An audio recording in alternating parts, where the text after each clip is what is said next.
तो welcome back है दोस्तों आप सभी का हमारे इस यूट्यूब चैनल स्मार्ट स्टडी पर।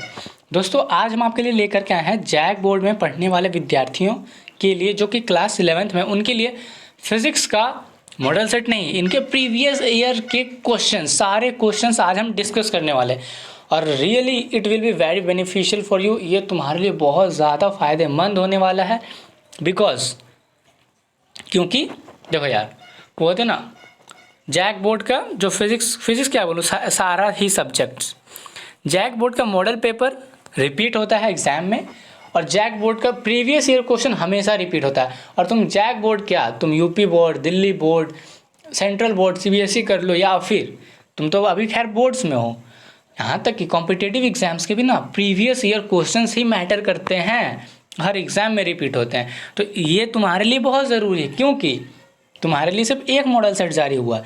एक मॉडल सेट में क्वेश्चंस आएंगे बट ज़्यादा नहीं आएंगे और अगर तुम ये कर लोगे और ये चूँकि पूछे हुए सवाल है तो ये तुम्हारे लिए सोने पे सुहागा हो जाएगा। इसे तो तुम कतई हल्के में तो नहीं ले सकते, ठीक है। और एक बात और, जो इसे पढ़ करके ना तुम तुम्हारे जितना भी स्कोर आ रहा होगा अभी तक तुम्हारे अकॉर्डिंग, इसे पढ़ के तुम उसमें 20% से 30% का इंक्रीमेंट कर सकते हो।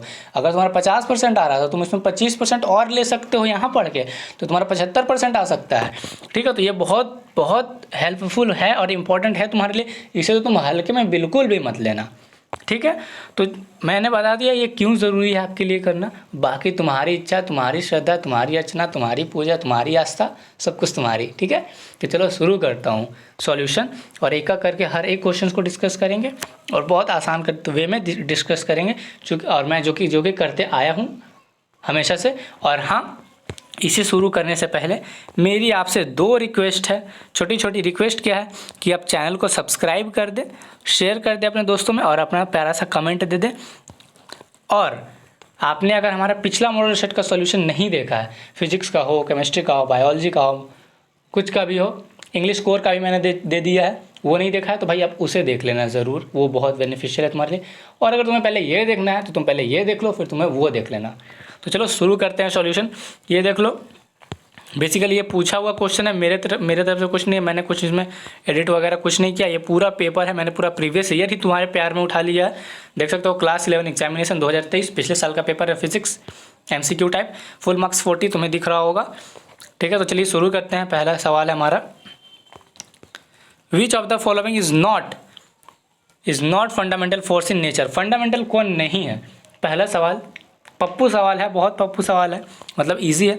बेसिकली हमसे पूछा ना कौन फंडामेंटल नहीं है, तो मैं आपको इसके एक्सप्लेनेशन देता हूँ। देखो ये जो है ना, ग्रेविटेशनल फोर्स, इलेक्ट्रोमैग्नेटिक फोर्स और स्ट्रॉन्ग न्यूक्लियर फोर्स, इसके बाद एक और आता है, उसे हम लोग कहते हैं वीक न्यूक्लियर फोर्स, ठीक है। तो ये चारों, gravitational force, electromagnetic force, strong nuclear force और वीक न्यूक्लियर फोर्स, ये सब फंडामेंटल इन नेचर होते हैं। ये चार होते हैं फंडामेंटल इन नेचर। कौन कौन? Gravitational force, electromagnetic force, strong nuclear force और वीक न्यूक्लियर फोर्स, ये सब फंडामेंटल होते हैं, बाकी कोई फंडामेंटल नहीं होता है। तो हमसे क्या पूछा था? हमसे पूछा था नॉट फंडामेंटल। देखो नॉट पूछा है तो कौन सा हो जाएगा? Tension force is right answer. और ये जो तीनों हैं ये हमारे फंडामेंटल है, आप इसे भी याद रखना, एग्जाम में क्वेश्चन टर्न करेगा तो यहाँ से ही पूछ सकता है। तो पहला फर्स्ट नंबर क्वेश्चन के लिए हमारा आंसर चला जाएगा option number D, option number 4, that is tension. Next सवाल है, लो भाई ये तो मतलब क्या ही, तुमने जब से साइंस पढ़ना शुरू किया होगा ना तब से तुम इसे देख रहे होगे। क्या है? विच of the following relation is correct. Basically हमें एनर्जी मास का ना करेक्ट पूछा, कौन सा फॉर्मूला था? आप तो जानते हो आइंस्टीन का equation E is equal to MC square, ये एनर्जी मास कन्वर्जन का है। ऐसे यहाँ डेल्टा M होता है, खैर कोई बात नहीं। नेक्स्ट है ये तो मॉडल सेट का सवाल है। Light year is a unit of, मैंने आपको बताया था लाइट ईयर किसे कहते हैं? लाइट ईयर कहते हैं लाइट के द्वारा एक साल में तय किया गया दूरी। तो क्या कहें? एक साल में तय किया गया दूरी मतलब डिस्टेंस। तो ये क्या हो जाएगा? यूनिट किसका हो जाएगा? डिस्टेंस का। सो ऑप्शन नंबर सी बोला, सॉरी 1, डिस्टेंस का यूनिट है ये, ठीक है। नेक्स्ट सवाल है चौथा नंबर, लो ये तो तुमने केमिस्ट्री के मोल कंसेप्ट में ही पढ़ा होगा, ठीक है। केमिस्ट्री के तुमने मोल कंसेप्ट में पढ़ा होगा और ये तो तुमने 9th क्लास में ही पढ़ा होगा कि 1 एटॉमिक मास यूनिट क्या होता है? 1 एटॉमिक मास यूनिट होता है 1.66 × 10⁻⁻24 ग्राम। बट यहाँ ग्राम में तो है नहीं, यहाँ केजी में है, तो वो होता है -27 kg, 1.66 into 10⁻⁻27 kg, that is option number B is correct. ठीक है, देखो इन सब में एक्सप्लेनेशन वाली नहीं है तो मैं नहीं दे रहा हूँ, जहाँ एक्सप्लेनेशन की ज़रूरत पड़ेगी वहाँ तो मैं भरपूर आपको एक्सप्लेनेशन दे दूंगा। यहाँ दो, ये बढ़िया सवाल है, इजी भी है और बढ़िया भी है। क्या, विच of the following physical quantities has neither units nor dimension. ये जो बेसिकली हमसे पूछा क्वेश्चन कि ये जो 4 ऑप्शन दिए गए हैं इनमें से वो कौन ऑप्शन है जिसका ना ही यूनिट है और ना ही डायमेंशन है, ना यूनिट है और ना ही डायमेंशन है। तो चलिए इसे हम सॉल्व करते हैं पेज पे। तो हम आ गए अपने पेज पर। देखिए क्वेश्चन है विच of the following has neither unit nor dimension, किसके पास ना ही तो यूनिट है और ना ही डायमेंशन है। तो चलिए ऑप्शन एक का करके चेक करते हैं। ये देखिए पहला ऑप्शन है हमारा रिलेटिव वेलोसिटी। ठीक है, तो अगर मान लेते हैं हम कोई ऑब्जेक्ट है ए, ठीक है, और कोई ऑब्जेक्ट है बी, और अगर ये दोनों इसी डायरेक्शन में जा रहे हैं, कोई वी ए से और ये भी इसी डायरेक्शन में जा रहा है वी बी से, तो हम लोग क्या निकालते हैं, velocity of A with respect to B. मान लेते हैं ये जा रहा है 20 मीटर पर सेकेंड से, और ये मान लेते हैं ये जा रहा है हमारा 10 मीटर पर सेकेंड से। ठीक है, तो हम लोग क्या निकलता है, velocity of A with respect to B हम लोग V A minus V V करके निकालते हैं। तो वी ए 10 है, वी भी 10 है, सॉरी 20 और 10, तो ये हमारा जगह 10, तो मीटर पर सेकेंड। तो देखो रिलेटिव वेलोसिटी का हमारे पास यूनिट क्या आ गया, ये हमारा यूनिट आ गया, यूनिट, और इसका यूनिट आ गया हमारे पास मीटर पर सेकेंड, और इसका जो डायमेंशन होता है वो LT-1 होता है। तो हमसे बेसिकली क्वेश्चन में पूछा था कि किसके पास नहीं है, तो ऑप्शन नंबर ए तो गया। ऑप्शन नंबर बी में आता है एंगल। मान लो अगर आप थीटा रखते हो कितना, मान लो 180 डिग्री, ठीक है, तो हम लोग इसे क्या लिखते हैं, इसे हम लोग लिखते हैं पाई रेडियन, रेडियन लिखते हैं। तो देखो इसके पास तो हमें यूनिट आ गया रेडियन, इसका डायमेंशन हो जाएगा m0 L0 T0। ठीक है, तो बट हमसे पूछा था कि ना ही यूनिट हो ना ही डायमेंशन हो। इसका यूनिट तो सही है, नहीं है, बट इसके पास डायमेंशन है, तो इसीलिए ये भी गया। एनर्जी का तो आप जान रहे हो, एनर्जी का यूनिट होता है जूल, और इसका डायमेंशन होता है L T-2 और L2।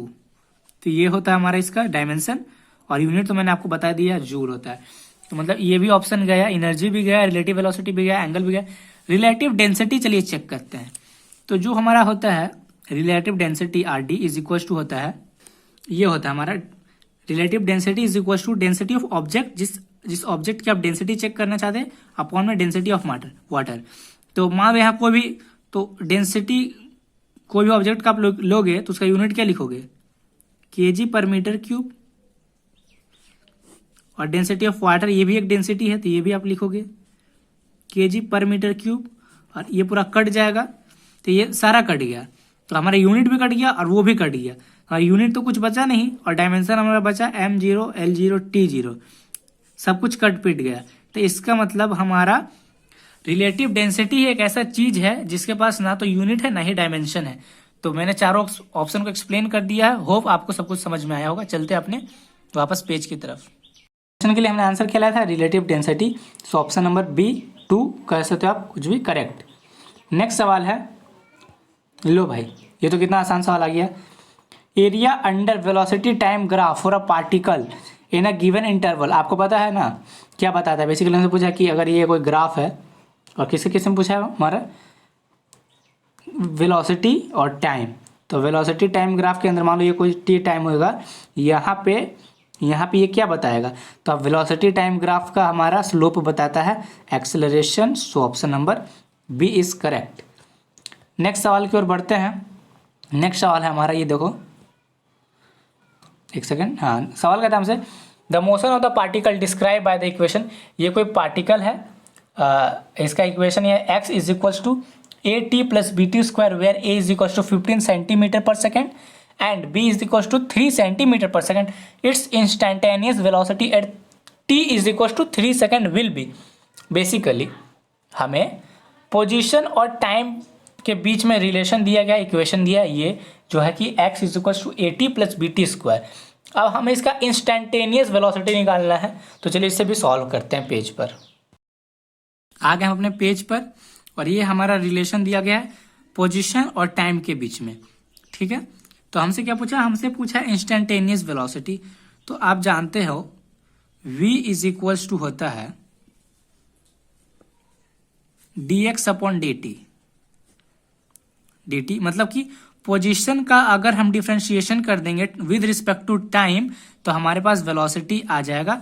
तो हम इसको डिफ्रेंशिएट करेंगे, तो dx upon dt is equal to लिख लेंगे d अपॉन dt, और किससे हम लोग डिफ्रेंशिएट करेंगे, इसे, तो a t plus b t square. अब हमारा a कितना दिया हुआ है 15, तो dx अपॉन dt हम पहले लिख लेंगे, तो हमारा हो जाएगा ये 15t प्लस 3t स्क्वायर। और जब हम इसका डिफ्रेंशिएशन करेंगे विद रिस्पेक्ट टू t, तो 15t का with respect to t differentiation हो जाएगा हमारा 15 प्लस 3t स्क्वायर का with respect to t differentiation होगा, ये जो 2 आगे आएगा नीचे, तो ये जाएगा 3 इंटू 2 6, और t का पावर 1 माइनस हो जाएगा, तो 2 माइनस 1 1, तो t ही का t रह जाएगा। तो हमारा ये आ जाएगा, ये आ गया हमारा क्या, dx upon dt, dx upon dt ये आ गया हमारा 15 प्लस 6t। तो ये हमारा बेसिकली क्या होता है, वेलोसिटी होता है, और हमें वेलोसिटी कितने सेकंड पे चाहिए था, 3 सेकंड में। तो v t is equal to 3 second में चाहिए, तो हम 3 पुट कर देंगे, तो हमारे यहाँ आ जाएगा 15 प्लस t की जगह 3 पुट करेंगे, तो 6 इंटू 3 18, तो हमारा v आ जाएगा v at t is equal to 3 second, हमारा कितना आ जाएगा 33। और चूंकि हमें सब कुछ सेंटीमीटर में दिया गया था, इसलिए हम यहाँ सब कुछ किस में लिखेंगे, सेंटीमीटर में। 33 सेंटीमीटर पर second, this is going to be our right answer. Number 7 के लिए हमने आंसर क्या लाया था, 33 सेंटीमीटर पर second, that is option number A. 8 number सवाल की ओर चलते हैं।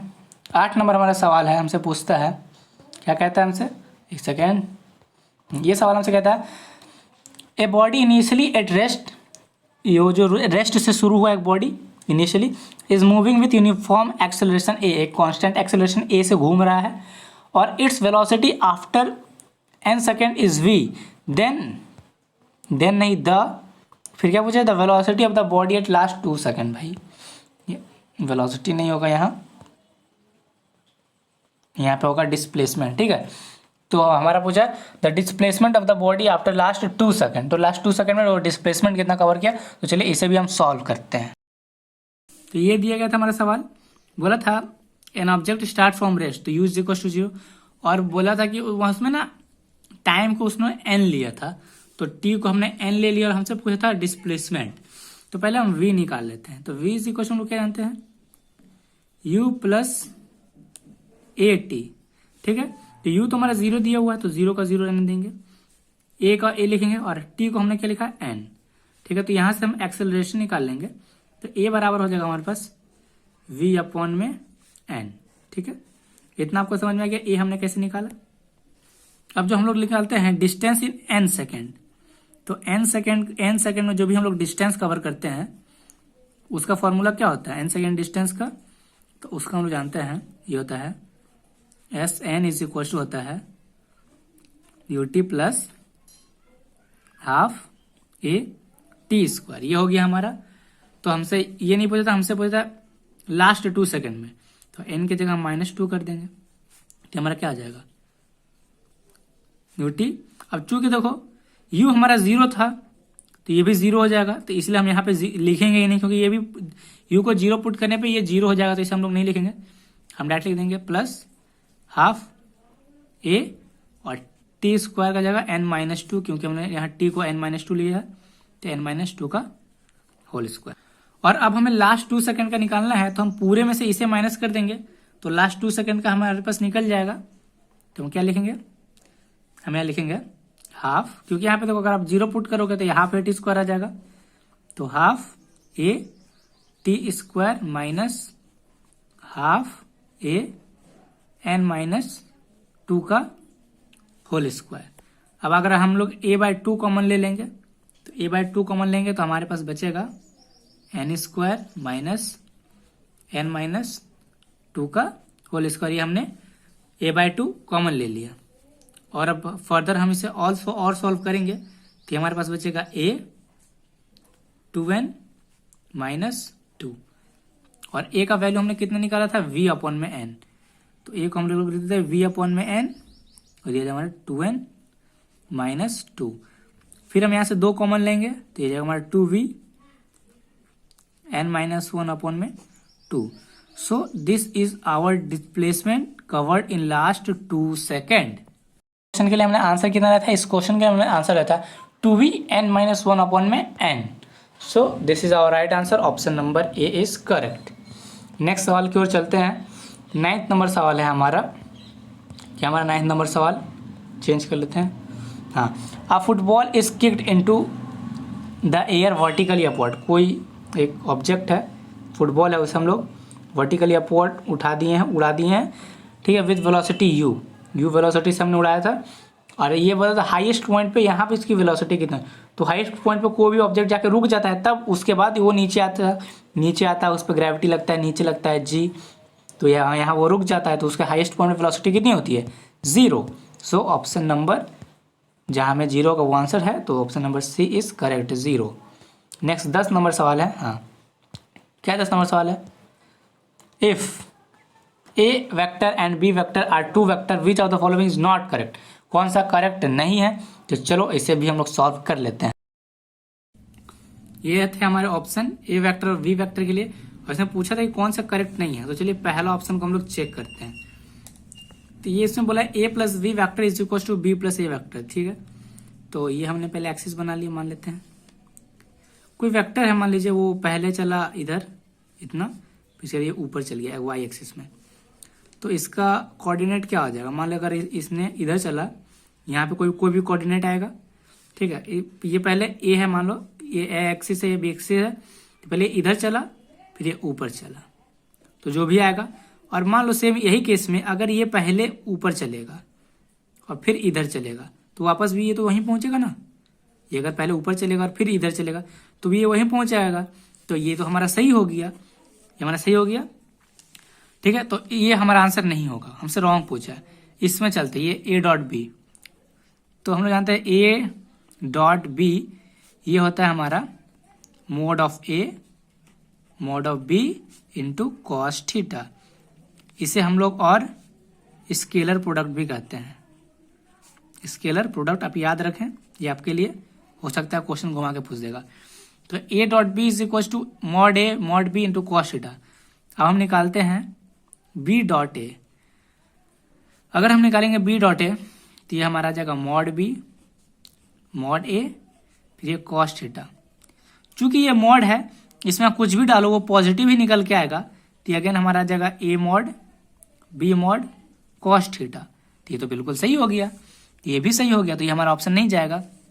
इस ऑप्शन के लिए देखते हैं, ऑप्शन है हमारा A vector minus B vector is equals to minus of B vector minus A vector.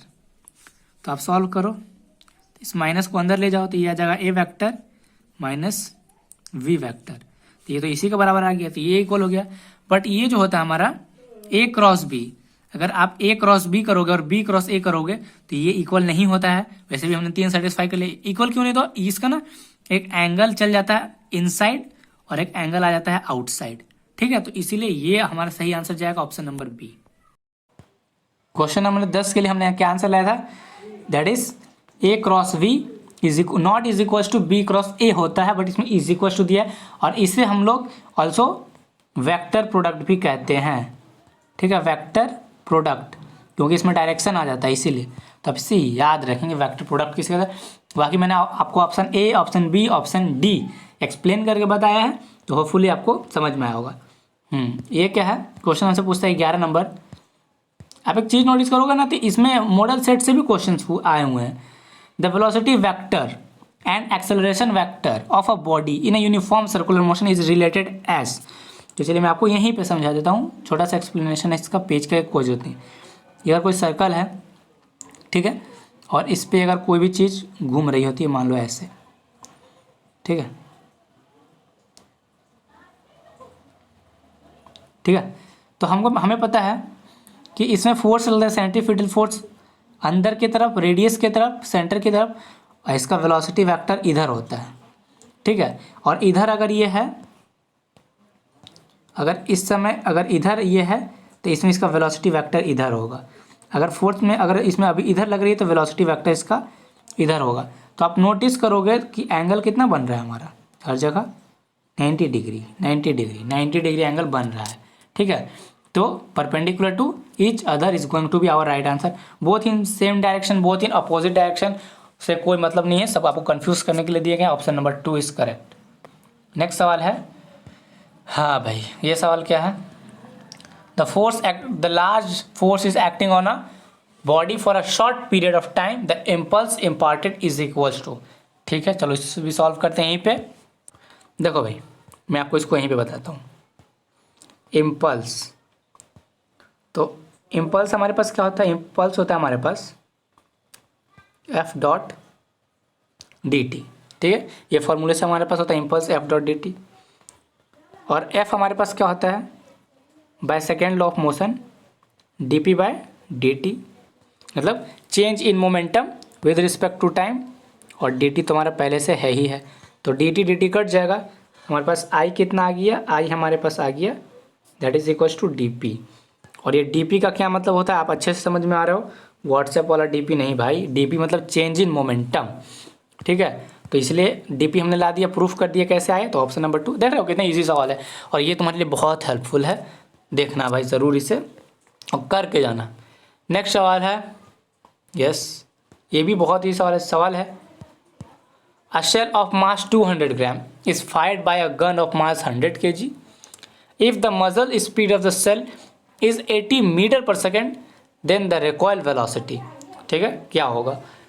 तो ये हमारा पूछा गया रिकॉइल वेलोसिटी, जो गन वाला होता है ना, क्या अगर आप गन फायर करते हो तो जिस इस फलाने रफ्तार से गन बुलेट निकली, तो गन पीछे कितने रफ्तार से जाएगी, ये हमें बेसिकली बताना है, रिकॉइल वेलोसिटी बताना है हमें गन का। तो ये बनता है हमारा चेंज इन लीनियर मोमेंटम से। तो मैं आपको यहीं पे बता देता हूँ, बहुत ज़्यादा लंबा फार्मूला नहीं लगाऊंगा, कंजर्वेशन ऑफ लीनियर मोमेंटम से बनता है, यहीं पे बता देता हूँ। तो आप इसे हमेशा कंजर्वेशन ऑफ लीनियर मोमेंटम का फार्मूला लगाओ, एम वी फॉर गन बराबर मोमेंटम ऑफ गन बराबर हो जाएगा मोमेंटम ऑफ शेल, कोई मतलब उसका गन का, तो एम वी ऑफ बुलेट, ठीक, आप ऐसे मान सकते हो। तो बस पुट कर दो, मास कितना दिया था गन का मास है हमारे पास कितना 100 kg। तो हमने पहले क्या लिखा था, एम वी फॉर गन के लिए, तो हम यहाँ पे लिखेंगे 100। वेलोसिटी ऑफ गन निकालना था हमें बराबर, फिर एम वी ऑफ बुलेट, तो मास कितना है इसका 200 ग्राम, तो 200/1000, और इसका वेलोसिटी कितना हुआ था 80। और ये हमारा इक्वल है, तो देखो 1 0 2 0 3 0 कट गया, 1 0 2 0 3 0 कट गया, ये हमारे पास कितना था 16। तो हम लोग यहाँ लिखेंगे 100V इज इक्वल्स टू 16, तो V इज इक्वल्स टू आ गया हमारा 0.16। हमारे पास क्या आया था, हमारे पास आया था 0.16 मीटर पर सेकेंड। बस ऑप्शन में तो है नहीं, तो 0.16 को आप 100 से गुना कर दो सेंटीमीटर में कन्वर्ट करने के लिए, ये हमारा आ जाएगा 16 सेंटीमीटर पर सेकेंड। तो ऑप्शन में देख लो, मीटर पर सेकेंड तो गया भाई, राइट आंसर हो गया ऑप्शन नंबर ए 16 सेंटीमीटर पर सेकेंड।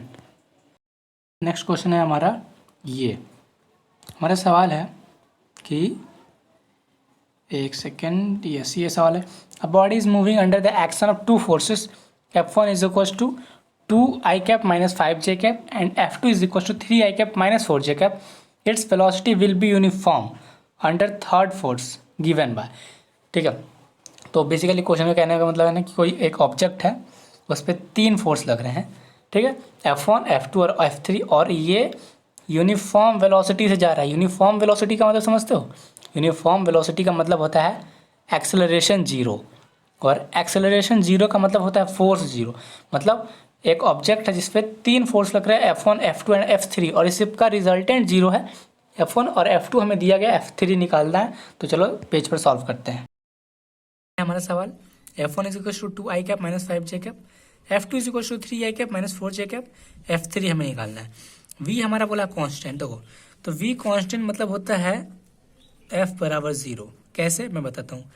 v अगर कॉन्स्टेंट है तो f इज इक्वल टू क्या होता है, f इज इक्वल टू होता है हमारा m delta v by T, मतलब मोमेंटम होता है ना ये। और डेल्टा v, अगर v कांस्टेंट है तो डेल्टा v हमारा आ जाएगा 0, तो m इंटू 0 अपॉन में t बराबर 0, तो f 0 हो गया। तो हमारा basically f1 plus f2 plus f3 का रिजल्टेंट हमारा 0 आना चाहिए और f3 हमें यही निकालना है। तो f1 को पुट करते हैं हम, तो ये हमने पुट कर दिया। f1 को यहाँ से पुट किया 2i का माइनस 5j का, प्लस f2 को हमने पुट किया 3i का माइनस 4j का, plus f3 is equal to 0।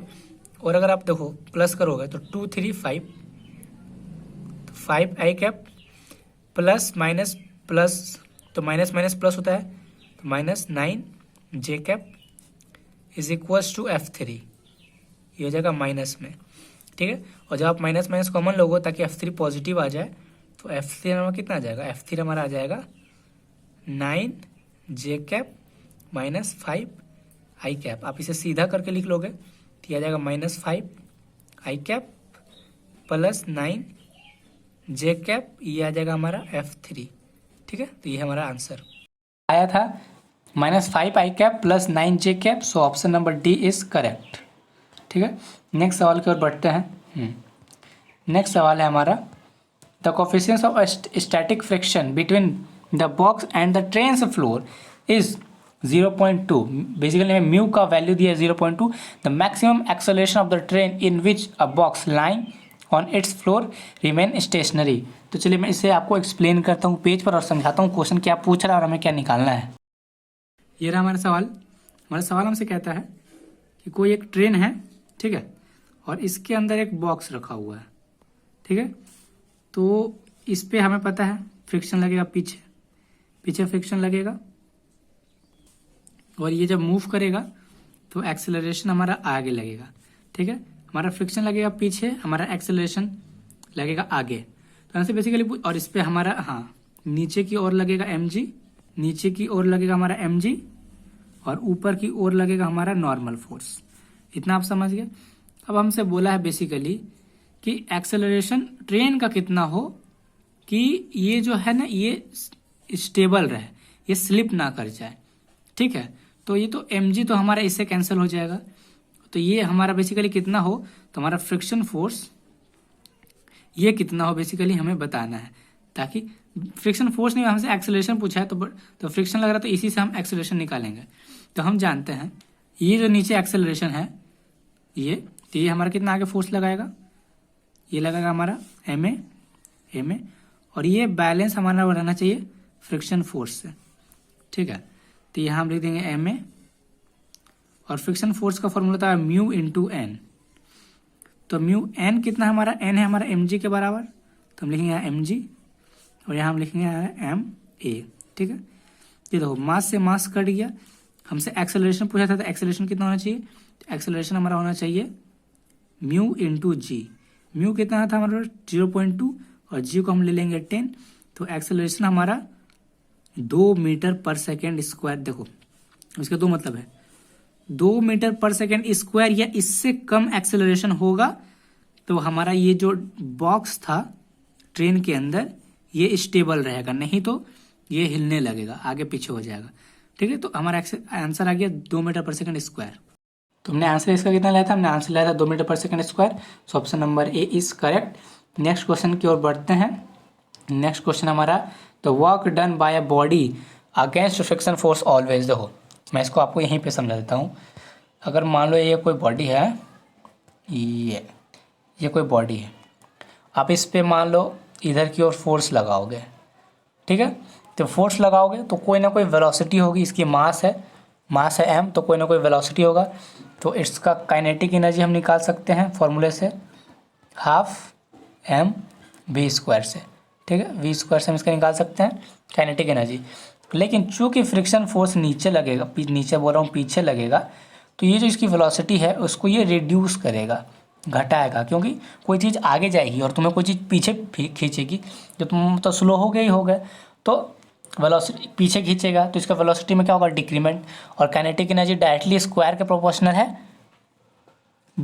Kinetic energy direct velocity के स्क्वायर के प्रोपोर्शनल है, ठीक है, सॉरी वहाँ गलती हो गया, तो स्क्वायर के प्रोपोर्शनल है वेलोसिटी के।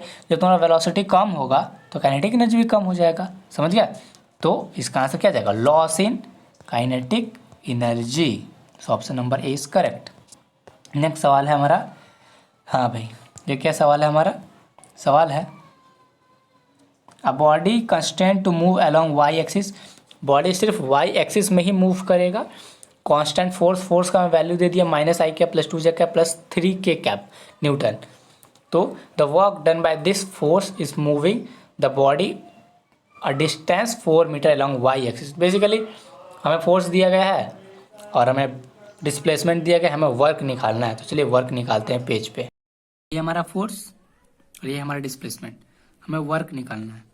तो वर्क हम जानते हैं F.S और इसे हम लोग लिखते हैं F/s cos थीटा।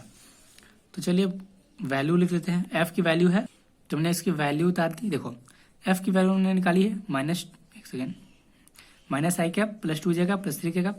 अब देखो फोर्स था, फोर्स बोल रहा हूँ, डिस्प्लेसमेंट था हमारा 4 मीटर, मैंने 4j ही क्यों लिखा, हम क्वेश्चन में बोला था कि अलोंग वाई एक्सिस, तो वाई एक्सिस के लिखा होता है j। तो अब तुम देखो ये सिर्फ इससे मल्टीप्लाई होगा, अगर तुम 4j और i को मल्टीप्लाई करोगे, मैं कर ही देता हूं, तो 4 ये माइनस में आ जाएगा, i.j प्लस 4 × 2 और j.j प्लस 3 × 4 j.k, ठीक है। अब देखो i × j, तो i j k हो गया, ये हमारा हो गया i, ये हमारा हो गया j, ये हमारा हो गया k। देखो -4 तो ठीक है, i और j के बीच में कितना है, एंगल 90 डिग्री है। चूंकि फॉर्मूले में मैंने आपको बताया थीटा आता है, तो cos और थीटे की जगह क्या आ जाएगा 90, तो cos 90 होता है हमारा 0, तो ये हमारा पूरा जगह 0। सिमिलरली यहाँ 4 2 जा 8 हो जाएगा, और j × j, तो देखो j ऊपर है, ऊपर, और j भी ऊपर है, तो j के बीच में कितना हो गया, एंगल 0 डिग्री, तो cos 0 हमारा कितना होता है 1, तो 1 हो जाएगा, प्लस 3 × 4, तो तुम 12 लिख लोगे। देखो j यहाँ है ऊपर और k यहाँ है z एक्सिस में, इन दोनों के बीच में एंगल कितना है 90 डिग्री, तो अगेन cos 90 क्या होता है हमारा 0, तो ये हमारा 0 हो जाएगा, ये 0 हो जाएगा, ये बच गया सिर्फ हमारा 8, तो 8 बच गया, जूल हो जाएगा हमारा आंसर, क्योंकि वर्क हमसे पूछा था, वर्क यूनिट होता है जूल। आंसर लाया 8.25, सॉरी वहाँ पे ना माइनस करने में गलत हो गया, तो 8.75 joule is our right answer, ठीक है। तो this is our right answer. वहाँ जो मैं आपको बता दूँ बेसिकली एरर क्या हुआ, ये जो हमारा आया था ना, मैं एरर भी आपको बता देता हूँ। जो ये आया था हमारे पास 5/4, आप इसे करोगे तो ये 1.25 आएगा, मैंने गलती से यहाँ 1.75 लिख दिया था, तो वो आप थोड़ा सा ठीक कर लेना, सॉरी यार, ये 1.25, इसमें आप माइनस करोगे 10, तो आपका आ जाएगा -8.75 जूल, ठीक है। तो मैंने आपको बता दिया कहाँ गलती हुआ था।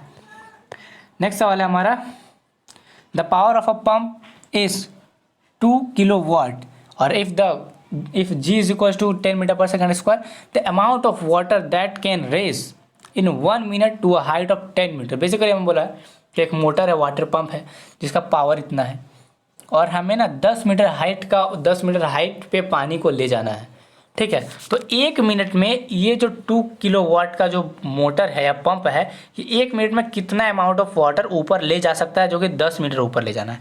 तो चलिए इसे सॉल्व करते हैं। ये रहा हमारा सवाल। हमारा सवाल बोला है पावर है 2 किलोवाट, टाइम हमारे पास है 60 सेकेंड, और हाइट जो डिस्प्लेसमेंट दिया था हमें 10 मीटर ऊपर ले जाना है ना। तो बेसिकली हमारे जो वाटर कितना ले जाएगा, तो हम जानते हैं P = होता है W/T, मतलब वर्क अपॉन में टाइम। ऊपर ले जाना है हमें, तो वर्क कितना हो जाएगा mgh/T। मास कितना है हमें वही निकालना है, तो हम इसे m का m रहने देंगे, ग्रेविटी हमें बोला था 10 मीटर पर सेकंड स्क्वायर लेने, और हाइट भी हमारे पास जो है ना वो 10 ही है, और टाइम हमारे पास 60 सेकंड है, और जो पावर है ये 2 किलोवाट, तो 2 और किलोवाट के लिए हम लोग 1000 से गुना कर देंगे, और ये बराबर में है, तो 1 0 2 0 कट गया, 1 0 2 0 कट गया, तो ये हमारे पास क्या बचा 20 is equals to M upon में 60, और इसे हम लोग इधर कर देंगे, यह जाएगा हमारा 1200 is equals to M. So this is our right answer 1200 litre. 19 नंबर सवाल के लिए हमने आंसर लाया था 1200 लीटर, जो कि हमारा ऑप्शन नंबर 4 में है। So this is our right answer. बढ़ते हैं अगले सवाल की ओर। अगला सवाल है हमारा, देखो अगेन ये भी मॉडल सेट में ही था, मॉडल सेट 1 में था, और ये पिछले साल के भी मॉडल सेट में था। क्वेश्चन है the direction of the angular velocity vector is along, तो ये आप हमेशा याद रख लो, ये तो रटने की चीज़ है। जो वेलोसिटी वेक्टर की जो डायरेक्शन होता है वो हमेशा एक्सिस ऑफ रोटेशन के परपेंडिकुलर होता है, तो axis rotation along the axis of rotation, ठीक है, सॉरी परपेंडिकुलर बोल दिया। नेक्स्ट सवाल है हमारा, ये भी देखो मॉडल सेट में पूछा हुआ था, और इसका भी मैंने आपको सोल्यूशन दिया ही था एक्सप्लेन करके। क्वेश्चन है हमारा when a torque acting on a system is zero which of the following is constant, जब किसी सिस्टम पे ना फोर्स जीरो होता है तो कौन सा कांस्टेंट होता है, फोर्स जीरो होता है तो ये कांस्टेंट नहीं होता है, हमारा जो कांस्टेंट होता है वो होता है एंगुलर मोमेंटम, ठीक है, ये क्योंकि फोर्स तो उस पर लगते रहता है, तो कांस्टेंट क्या, एंगुलर मोमेंटम हमारा कांस्टेंट हो जाता है। क्या देखो अगेन ये भी मॉडल सेट का सवाल है, 22 नंबर क्वेश्चन है the analogue of mass in rotational motion, तो ये होता है हमारा मोमेंट ऑफ इनर्शिया, ठीक है। नेक्स्ट सवाल है, यस ये हमारा सवाल 23 number, the period of moons rotation about the earth is nearly 29 days if the moons mass were 2 fold it's present value. Basically क्या है, ये जो टाइम पीरियड है मून का अर्थ के चारों रोटेट करने का वो है 29 डेज का। अब क्वेश्चन में क्या, अगर मास मून का मास अगर हम लोग 2 गुना बढ़ा देंगे, ठीक है, और बाकी सारा चीज़ को हम लोग कांस्टेंट रखेंगे, तब मून का रोटेशनल पीरियड जो टाइम पीरियड होता है वो क्या हो जाएगा, वो ऑप्शन के अकॉर्डिंग क्या हो जाएगा। तो इसलिए इसे भी सॉल्व करते हैं लोग पेज पर। तो भाई हम आ गए हैं अपने पेज पर, ठीक है, और सवाल था हमारा कि मास ऑफ मून को मैं mm लिख रहा हूँ, अगर हम लोग इसे बढ़ा दे 2 टाइम्स कर दे तो क्या हो जाएगा। तो सबसे पहले टाइम पीरियड का हम फॉर्मूला जानते हैं, टाइम पीरियड होता है हमारा 2 पाई r अपॉन में v, वेयर ये जो v है हमारा ये होता है हमारा ऑर्बिटल वेलोसिटी, ठीक है, ये होता है हमारा ऑर्बिटल वेलोसिटी होता है। और इसका v का फॉर्मूला हम जानते हैं, v का फॉर्मूला होता है हमारे लिए v इज इक्वल्स टू होता है हमारे पास root under G M upon में r, जो यहाँ पे है ये होता है हमारा मास ऑफ अर्थ, ठीक है। तो हम इसे पुट कर देंगे तो t इज इक्वल टू हो जाएगा हमारे 2 pi r root under G M upon में r, ये भी रूट के अंदर है, तो यहाँ हो जाएगा हमारा 2 पाई, तो ये r ऊपर जाएगा तो रूट में हो जाएगा r, और ये r हो जाएगा तो हो जाएगा r का पावर 1 अपॉन में 3 by root under G M. देखो तुम एक चीज गौर करो, यहाँ पर तुम देखोगे ना, देखोगे कि time period does not depend on mass of moon, मतलब टाइम पीरियड ये जो मास है ना ये मास ऑफ अर्थ है, तो टाइम पीरियड डिपेंड ही नहीं करता है मास के मून पे। तो जब डिपेंड ही नहीं करता तो तुम मास को बढ़ाओ घटाओ, बहुत ज़्यादा बढ़ा दो बहुत ज़्यादा घटा दो, कोई फर्क नहीं पड़ता, तो टाइम पीरियड कांस्टेंट रहेगा। भैया आपने देखा कि जो टाइम पीरियड है मून का वो इंडिपेंडेंट ऑफ इट्स मास, इसके मास के इंडिपेंडेंट होता है, तो डिपेंड ही नहीं करेगा, तो जितना पहले था उतना बाद में भी हो जाएगा, मतलब 29 डेज अगेन आंसर जाएगा हमारे पास। नेक्स्ट सवाल है हमारा, देखो क्या है, 2 spheres of masses m1 and m2 are situated in air, then the gravitational force is F, the space around the mass is now filled with liquid of a specific gravity 3, then gravitational force now will be। तो आप एक बात जान जाओ, F is equal to होता है हमारा G m1 m2 बट्टे r स्क्वायर, और ये जो फोर्स होता है ना वो किसी मीडियम पे डिपेंड नहीं करता। आप इसको हवा में रखो, आप इसको आग में रख दो, आप इसको पानी का नीचे लेके चल जाओ, आप इसको ज्वालामुखी के अंदर लेके चल जाओ, आप इसको इंडियन ओशियन में ले जाओ, कहीं भी ले जाओ, ये इंडिपेंडेंट ऑफ मीडियम होता है। ठीक है, इसे आप कोई डाई इलेक्ट्रिक कांस्टेंट में घुसा दो, कुछ भी कर दो, बाथरूम में डाल दो, कुछ भी कर दो, ये इंडिपेंडेंट होता है। ठीक है, हर चीज़ मतलब मीडियम के इंडिपेंडेंट होता है, तो आप कहीं भी डाल दो तो फोर्स उतना ही लगेगा।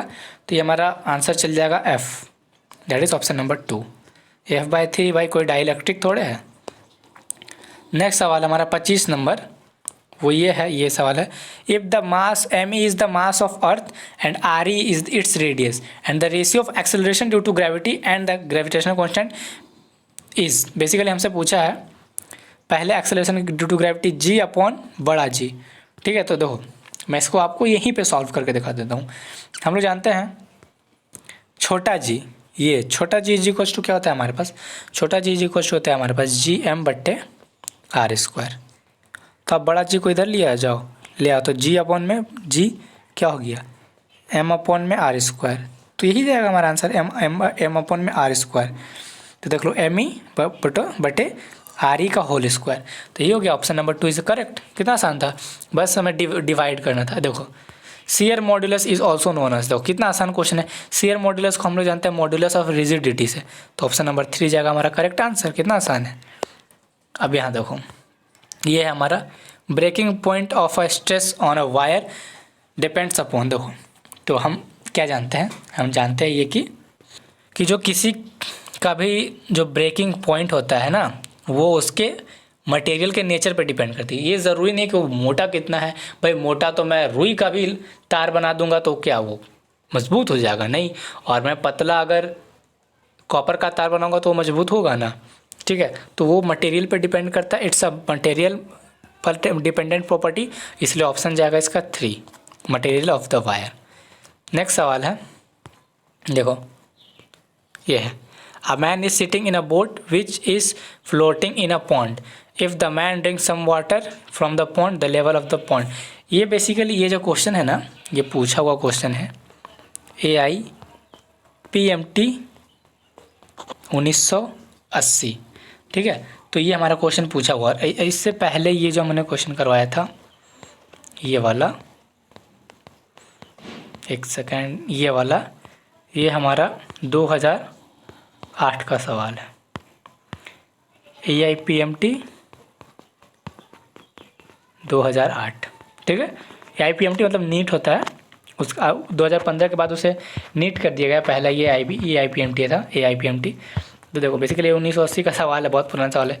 यह है समुंदर और ये है समुंदर में हमारा वोट, इस पे है हमारा तिरंगा झंडा। ठीक है, और इस पे एक आदमी बैठा हुआ है। ठीक है, और ये इसमें से ना पानी निकाल लिया और ये पी लिया। तो देखो जितना पानी निकाला, बात है ये तो ऐसे जाएगी, तो इसमें से वॉल्यूम डिस्प्लेस होकर पानी ऊपर आएगा और यहाँ पे गैप कुछ बचेगा, और ये जो पानी पिएगा वापस वॉल्यूम नीचे जाएगा, और क्या होगा ना कि सब कुछ बैलेंस हो जाएगा, रिमेन अनचेंज हो जाएगा। तो इसीलिए इसका रिमेन्स अनचेंज। इसका डेरिवेशन आता है, बहुत लंबा डेरिवेशन होता है, बहुत लंबा तो नहीं बट फिर भी अगर आपको डेरिवेशन करवाऊंगा इसमें तो वीडियो लंबी चली जाएगी, और आपके पास उतना समय है नहीं क्लास 11th के लिए, तो आप रिमेन अनचेंज याद कर लें। ठीक है, नेक्स्ट सवाल है हमारा 29 नंबर है। 29 नंबर सवाल क्या है हमारा, after the terminal velocity is reach the acceleration of the body through fluid. आप एक बात जानते हो ना, कभी भी अगर हमारा हम लोग का टर्मिनल वेलोसिटी रीच हो जाता है तो जो एक्सेलरेशन होता है हमारा किसी भी पॉइंट का एक सेकेंड, टर्मिनल वेलोसिटी के बाद हमारा हो जाता है एक्सेलरेशन 0, क्योंकि फोर्स 0 हो जाता है, इसीलिए तो आप इसको 0 करके याद रख लेंगे। ठीक है, चलो नेक्स्ट सवाल 30 नंबर है। ये देखो क्या है, द रेट ऑफ लॉस, ये बेसिकली स्टेटमेंट है, स्टेटमेंट क्या पढ़ लो, the rate of loss of heat minus dθ/dt, loss हुआ इसलिए माइनस है, of a body is directly proportional to the change in temperature, that is delta T T2 - T1 of the body is surrounding. This statement is Newton's law of cooling. ये Newton's law of cooling है, इसको तो आपको याद ही करना पड़ेगा। अब इसमें मैं आपको क्या डेरिवेशन करके दिखाऊं, तो याद रखिए इसे, न्यूटन्स लॉ ऑफ कूलिंग है ये। अब ये देखो wins displacement law, express relation between, देखो जो विंस डिस्प्लेसमेंट डिस्प्लेसमेंट जो लॉ होता है ना, ये हमारा होता है, अगर मैं आपको वीन्स डिस्प्लेसमेंट लॉ का डेफिनेशन बता देता हूँ क्या होता है। Wien's displacement law state that the black body radiation has different peaks at the different temperature having wavelength inversely proportional to the temperature. ठीक है, तो इसका जो हमारे पास इक्वेशन आता है, ये आता है हमारा लेमडा एम इंटू टी बराबर कांस्टेंट। ठीक है, ये आता है हमारे पास। तो ये किसके किसके बारे में बताता है, ये बताता है हमारे वेवलेंथ के बारे में और उसके energy related to the temperature. ठीक है, इसीलिए wavelength corresponding to the maximum energy and temperature, ये हो जाएगा हमारा right answer for this one. Yes, ये देखो 32 नंबर सवाल। 32 नंबर हमारा सवाल हमसे पूछता है विच of the following process is correct for the given PV diagram. ये हमारे पास डायग्राम है, एक सेकेंड, ये हमारे पास डायग्राम है और हमसे पूछा है कौन सा ऑप्शन सही है। तो आप एक चीज़ ध्यान दो, यहाँ पे देखो वॉल्यूम हमारा इंक्रीज़ होते जा रहा है, इधर एक्स एक्सिस हमारा वॉल्यूम इंक्रीज़ होता है, बट वाई एक्सिस इधर जो हम देख रहे हैं ये प्रेशर कांस्टेंट है। ठीक है, पर अगर इस टाइम पे जितना प्रेशर था, टाइम आगे बढ़ाने पे, वॉल्यूम बढ़ाने पे भी प्रेशर उतना ही है, तो प्रेशर हमारा कांस्टेंट दिख रहा है। तो चलो, तो देखो एडियाबैटिक नहीं, आइसोथर्मल मतलब टेम्परेचर थर्मल, तो ये गया। ये देखो आइसोबैरिक प्रोसेस, आइसो मतलब सेम और बैरिक मतलब which is related to pressure, इसीलिए ऑप्शन नंबर सी, क्योंकि आपको यहाँ पे दिख भी रहा है ना कि प्रेशर कांस्टेंट है, इसलिए isobaric process is our right answer. Next सवाल है 33। देखो ये अगेन मेयर्स फार्मूला है और ये मॉडल सेट में भी मैंने आपको बताया था और गलती से इसे ना मेरे से गलत हो गया था, C P minus C V बताना था, मैंने C V minus C P बता दिया था गलती से। तो अगेन इसका राइट आंसर जाएगा C P minus C V, option number 3। ठीक है, 34 नंबर सवाल है। देखो Boyle's law is an applicable for, Boyle's law कब एप्लीकेबल होता है, जब हमारा टेम्परेचर कांस्टेंट होता है। ये तो आपको बॉयल्स लॉ में ही पढ़ना पड़ेगा। अब इसका मैं आपको क्या इक्वेशन दिखाऊं, ये तो आप बॉयल्स लॉ पढ़ोगे तो आपको उसमें पता चल जाएगा। तो option number B is correct. 35 number सवाल की ओर आते हैं। ये देखो ये अच्छा सवाल है, क्वेश्चन बोल रहा है, मैं आपको क्वेश्चन पढ़ देता हूँ। The volume of vessel A is twice of the volume of another vessel B. एक दो कंटेनर है ए और बी, और जो ए का वॉल्यूम है बी से डबल है, और क्या है, and both of them are filled with the same gas, और दोनों को सेम गैस से भरे हैं। और if the gas A is twice the temperature, और जो टेम्परेचर है गैस ए कंटेनर ए का बी से वो डबल है, एंड देयर प्रेशर का भी सेम हाल है, temperature and twice the pressure, मतलब कंटेनर ए का कंटेनर बी से वॉल्यूम डबल है, प्रेशर डबल है, टेम्परेचर डबल है और गैस सेम है। तो हमसे पूछा है ratio of molecule in container A और कंटेनर बी, मतलब ए बाय बी हमसे पूछा है रेशियो। तो चलिए इसे एक्सप्लेन कर देते हैं हम आपको। पेज सवाल, ये हमारा कंटेनर ए और ये है हमारा कंटेनर बी। बेसिकली जो हमसे बोला है क्वेश्चन में वो वी ए, वॉल्यूम ऑफ ए बराबर हमें बोला था डबल है तो 2VB हो जाएगा। हमें इसका टी ए बोला था डबल है, तो टी ए कितना हो जाएगा हमारा, टेम्परेचर हो जाएगा T A is equal to 2 times of T B. तो टेम्परेचर भी डबल था, प्रेशर पी ए, प्रेशर भी डबल था, तो 2 टाइम्स ऑफ पी बी। ठीक है, तो ये सब हमें गिवन डाटा है। तो हम एक फॉर्मूला जानते हैं, P V is equal to होता है एन आर टी। तो हमसे पूछा एन ए अपॉन में एन बी, हमसे इसी का वैल्यू पूछा है, नंबर ऑफ मोल्स जो कि होते हैं। तो चलिए निकालते हैं। तो पी वी अपॉन में टी हमारा क्या आ जाएगा, एन आर। ये आर तो हमारा कांस्टेंट होता है, तो एक बार हम ए के लिए निकाल देंगे, एक बार हम बी के लिए निकाल दें। तो पी वी अपॉन में टी फॉर कंटेनर ए, तो ये हमारा हो जाएगा फॉर ए। ठीक है, और अब हम निकालते हैं पी वी अपॉन में टी फॉर कंटेनर बी, तो ये हो जाएगा एन आर बी। ठीक है, ये हो गया हमारा इक्वेशन 1, ये हो गया हमारा equation 2। Let's divide 1 upon 2। Equation 1 और 2 को डिवाइड करेंगे तो हमारे पास क्या आ जाएगा, हमारे पास आएगा ये इक्वेशन 1 में था हमारा पी वी अपॉन में T for container A, P V upon में T for container A is equal to N R A, तो एन आर ए हमने लिख लिया। इक्वेशन 2 में हमारा पी वी अपॉन में टी फॉर कंटेनर बी, तो पी वी अपॉन में T for container B is equal to N R B. अब आप एक चीज ध्यान रखो, ये जो आपको दिखेगा ना, ये हमारा टी इनवर्सली प्रोपोर्शनल है, तो हम यहाँ पे इसे कैसे लिखेंगे, हम यहाँ पे ऐसे लिखेंगे, हम यहाँ पे लिखेंगे पी वी और टी बी, टी बी लिखेंगे, ठीक है, और नीचे हम लोग लिखेंगे पी भी और टी ए, क्योंकि ये वाला इन्वर्सली प्रोपोर्शनल था तो नीचे आ गया, और ये वाला इन्वर्सली प्रोपोर्शनल है तो ऊपर आ गया, अपॉन में एन आर और यहाँ पे एन आर, ठीक है। ये ए के लिए था, ये बी के लिए था, ये तो कांस्टेंट होता है तो आर आर कट जाएगा, और ये जो था हमारा ए के लिए, पी वी ए के लिए था, और ये पी वी हमारा बी के लिए था। तो पी ए हमारा कितना है, पी ए है हमारा, यहाँ देखो पी ए हमारा 2 टाइम्स ऑफ पी बी है, तो पी ए को हम क्या लिखेंगे 2 टाइम्स पी बी इंटू भी ए। तो देखो भी ए हमारा कितना है, भी ए हमारा 2 टाइम्स ऑफ भी बी, तो 2 टाइम्स ऑफ वी बी, ठीक है, और टी बी को हम लोग टी बी ही रहने देंगे, ठीक है।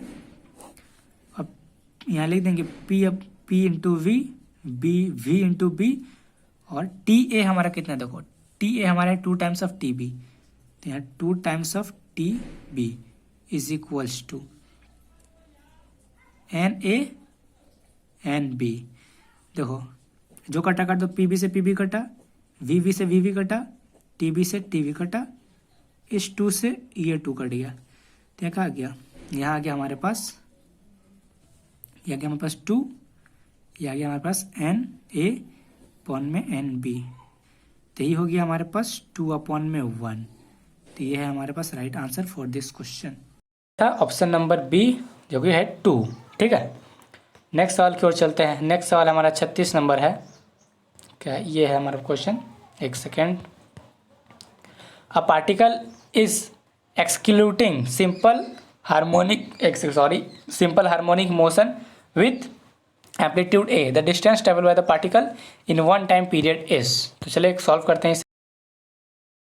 तो ये है हमारा सवाल, और हमसे पूछा है कि distance travel bye 1 time period क्या होगा। तो ये देखो, ये है कोई भी एसएचएम होता है, एसएचएम अगर होता है तो ये अगर हम यहाँ से लेके इसे फ्रीली छोड़ देंगे तो एक बार घूम के यहाँ पे जाएगा, ये इसका हो गया एक एक्सट्रीम पोजीशन, और घूम के वापस ये यहाँ पे आ गया, इसका होगा दूसरा एक्सट्रीम पोजीशन, मीन को खैर क्रॉस करेगा। तो अगर हम इसका फिगर बनाएं तो इसको अगर हम लोग मान ले कोई ऑब्जेक्ट है, इस पोजीशन को अगर हम मान ले मीन पोजीशन, तो ये एक बार अपने एक इधर एक्सट्रीम पोजीशन की ओर चलेगी, ठीक है, ये एक्सट्रीम पोजीशन की ओर चलेगी, और फिर से ये घूम के वापस अपने मीन पोजीशन पे आएगी, ठीक है, और ये फिर से घूम के एक्सट्रीम पोजीशन की ओर चलेगी अपने, इसके 2 एक्सट्रीम पोजीशन होंगे, वापस फिर से ये घूम के अपने एक्सट्रीम पोजीशन की ओर जाएगी, और फिर से घूम के अपने मीन पोजीशन पे आएगी इधर, और इसी को कहते हैं हम लोग एक टाइम पीरियड। मतलब वो अपने मीन पोजीशन से एक बार छुट के अपने पहले एक्सट्रीम पोजीशन, फिर वापस मीन पोजीशन पे, और दूसरे एक्सट्रीम पोजीशन पे जाके फिर वापस अपने मीन पोजीशन पे एक बार आ जाए, तो इसे हम लोग कहते हैं एक टाइम पीरियड। देखो तो इसका ग्राफ कुछ इस प्रकार से बनेगा, इस प्रकार से बनेगा, खैर मैंने ज़्यादा ऊंचा कर दिया क्योंकि ये एक बार घूमा, ये अपना एक्सट्रीम पोजीशन पे गया, ये फिर मीन पोजीशन पे आ गया, फिर एक्सट्रीम पोजीशन पे गया, ये फिर मीन पोजीशन पे आ गया, और यही एक की वैल्यू जो एक बार उठ के एक्सट्रीम पे जा रही है, इसकी वैल्यू दी है ए। तो देखो, तो एक बार ये ए डिस्टेंस कवर करेगी, फिर ये एक बार ए डिस्टेंस कवर करेगी, फिर इधर से एक बार जब इधर पहुंचेगी तो एक बार और ए डिस्टेंस कवर करेगी, और फिर से जब लास्ट में अपने मीन पोजीशन पे आएगी तो एक बार ए डिस्टेंस और कवर करेगी। तो टोटल इसने एक टाइम पीरियड में कितना डिस्टेंस कवर किया, 4a। तो 4a is our right answer. 36 के लिए हमने आंसर क्या लाया था, हमने आंसर इसके लिए लाया था 4a। ठीक है, तो लेट्स टिक कर लेते हैं। तो option number 4 is 4a। 37 number हमारा सवाल है। हाँ, ये अच्छा सवाल है, आसान सवाल भी। Basically equation of motion for simple harmonic motion पूछ रहा है। ठीक है, तो चलिए इसे सॉल्व करते हैं। तो हम जानते हैं जब भी कोई बॉडी अगर SHM करती है, मैं आपको कहाँ पे बताऊँ, यहीं पे बता देता हूँ। कोई बॉडी अगर SHM करती है तो x इज इक्वल टू होता है हमारे पास a sin ओमेगा t। ठीक है, ये होता है, ये हमारा होता है पोजीशन, x होता है हमारे पास पोजीशन, ए होता है हमारे पास एम्पलीट्यूड और ओमेगा होता है हमारे पास फ्रीक्वेंसी। ये हो गया। अब हमें पता है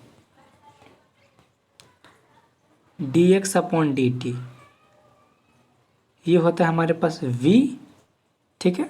और जब आप इसको डबल डिफ्रेंशिएट कर दोगे तो D square X upon T square ये होता है हमारे पास a।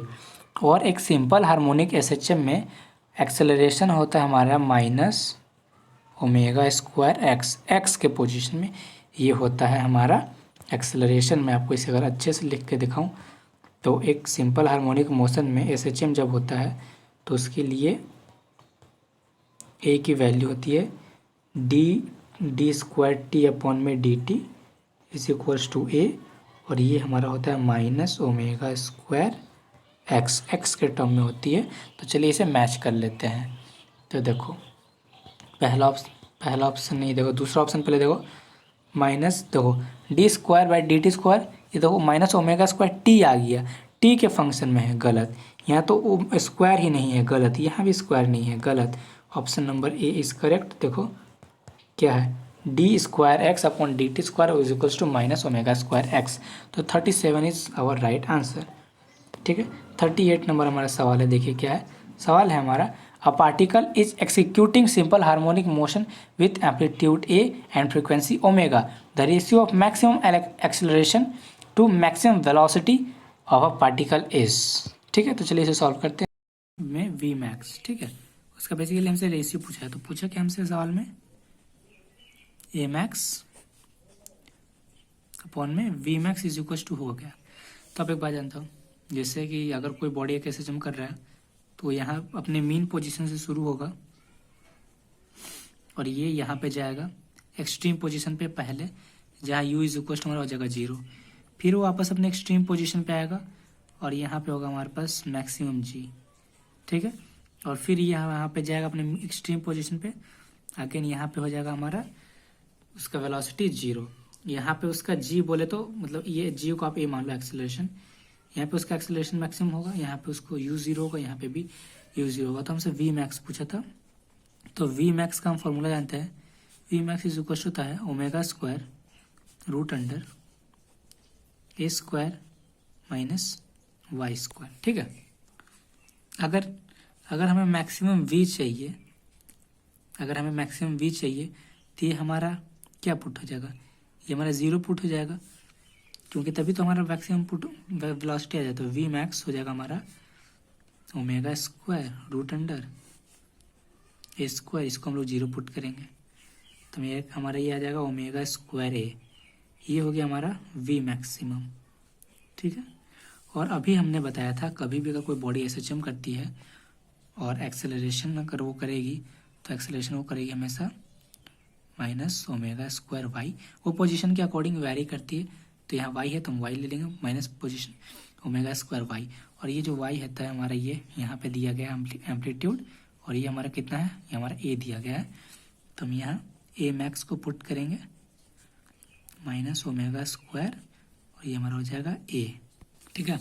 एक सेकेंड, यहाँ पे ना ओमेगा स्क्वायर नहीं होता, मेरे से गलती से हो गया, ये हमारा ओमेगा होता है, ठीक है।